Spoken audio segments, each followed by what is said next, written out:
Thank you. Thank you. Thank you very much.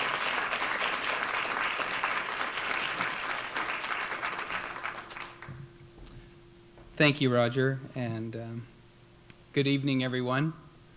Thank you for being here tonight to support the World Affairs Council, and a special thanks to the World Affairs Council for all that they do to support public education and private education in the state of Washington. As a public high school social studies teacher, just like hundreds of other teachers across the state, I work tirelessly to bring the world to our students. This is no easy job. Motivating 15, 16, 17, and 18-year-olds to not only be aware, but to also care about what's going on outside of our community and outside of our country is a monumental task. In my classroom, I try to create impassioned youth who can make global connections and educational decisions with the complex world that we live in. The world itself becomes our textbook and also our framework. We live in an increasingly connected world, a globalized world, and the news headlines from the last year or so tell us how important it is to create global citizens. Take, for example, a couple of the news headlines from 2014 and 2015.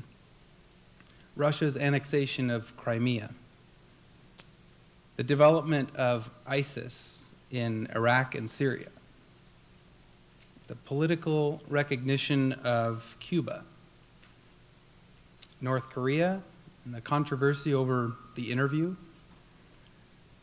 the Ebola virus in Guinea and Liberia and Sierra Leone, Israel and Hamas and the disputes over Gaza, Scotland's vote for independence, and Boko Haram's insurgency in West Africa, just to name a few. It's hard to imagine a 16-year-old trying to wrap their head around any one of those, but to try and wrap their head around all of those in a year is a monumental task.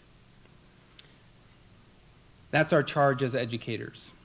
We educate the youth about what's going on in the world today. These headlines are meaningless unless we have background knowledge and cultural understanding, and we have to provide that to the students on a daily basis. With help from organizations such as the World Affairs Council and Global Classroom, that makes this possible. The resources are provided to teachers, we can pass those on to students, and provide a great framework for global education. I'm extremely humbled to be standing before you tonight. When I started my career as a teacher, I started 19 years ago, and I was very fortunate to do my student teaching and get my first job at Decatur High School. They had a global studies program. In college, I personally spent a semester in Australia, so I was very interested in international education, and I wanted to bring that to my students at Decatur as well. My first year of teaching there in 1996 and 1997, the World Affairs Council recognized their very first global educator, and that award went to Keith Forrest. Keith Forrest was my mentor. I did my student teaching for him, and I taught beside him for a number of years at Decatur High School. We attended global classroom programs together. He introduced me to several teachers at the Washington State Council for the Social Studies retreats. He opened my eyes to the Jackson School of International Studies at University of Washington. And most importantly, we traveled together. One of the things that we did was at Decatur High School was we established a sister school relationship with a high school in South Korea at Kyonshin High School. It's located in Daegu, South Korea. We hosted students in the Seattle area, and then I was fortunate enough to take groups of students and teachers to South Korea 3 different times. I was able to work and establish professional relationships with English language teachers in South Korea, but most importantly, watching students stand inside the treaty house on the North and South Korean border at the demilitarized zone, and learning about the political division of North and South Korea. It's an amazing experience. that can't be repeated in a classroom. Secondly, I was able to travel with Keith on a trip to Thailand. This was a trip with 5 teachers from our school. It wasn't a professional organization. It was just a group of 5 or 6 teachers who loved global education and loved to travel. And again, riding elephants and visiting the hill tribes in Chiang Mai provide for lifelong memories. I also participated in a Fulbright Fellowship program with Keith and about 20 other teachers, including Ryan, who's now our leader in the global classroom. And the program was sponsored by the World Affairs Council. It provided an invaluable experience in my professional development. Teachers can read books about South African apartheid and South African townships, but walking through the townships with police escorts and having tea in Walter Sisulu's house and letting him talk to us about his personal experiences as a political prisoner with Nelson Mandela, those are things that are deep in my heart and only provided by organizations like the World Affairs Council. Programs like these are instrumental in developing a passion for international education and provide for experiences which make teaching and learning real for students in our classes. The World Affairs Council should be commended for offering programs and travel opportunities for educators to share with students in the Puget Sound region. In 2006, I left Decatur High School after being there for 10 years. I took a job at Bonney Lake High School, which was a new high school, which brought some new challenges. The community and school are 85 to 90% white, not very cosmopolitan, and there are very few racial minorities. My professional goal has been to internationalize Bonney Lake High School and throughout the Sumner School District.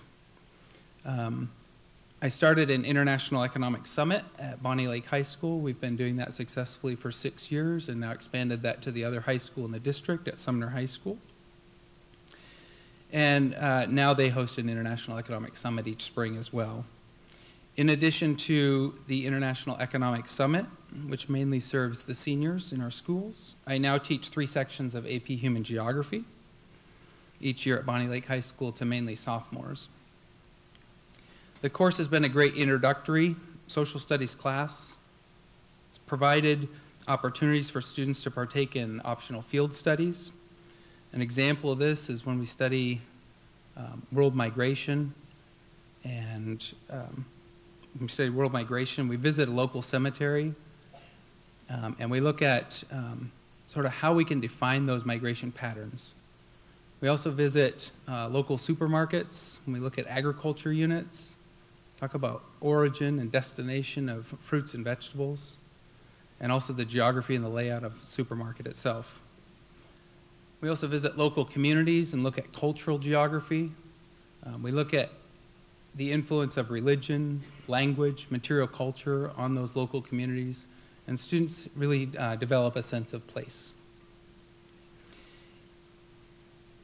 This year, as the 2014-2015 World Educator, I've had a wonderful opportunity to visit elementary schools in the afternoon.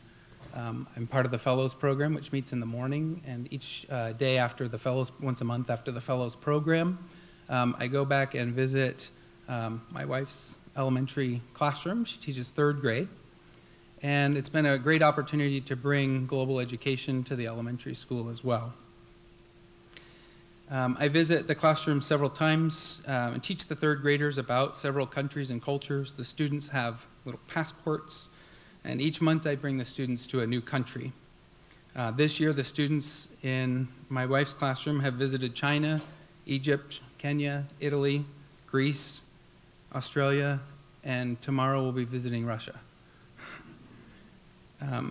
Each month they sample ethnic cuisine. They see pictures of selected countries, countries that I've traveled to and can share personal experiences from. They ask informational questions, and they also incorporate nonfiction writing into each classroom visit. And students are excited to learn and look forward to these unique visits. I'm currently working with a private high school in Tokyo, Japan, to create a formal relationship between our schools in order to bring Japanese students to Bonney Lake and to form new global friendships. This will provide the future opportunity for students from Bonney Lake then to travel to Japan.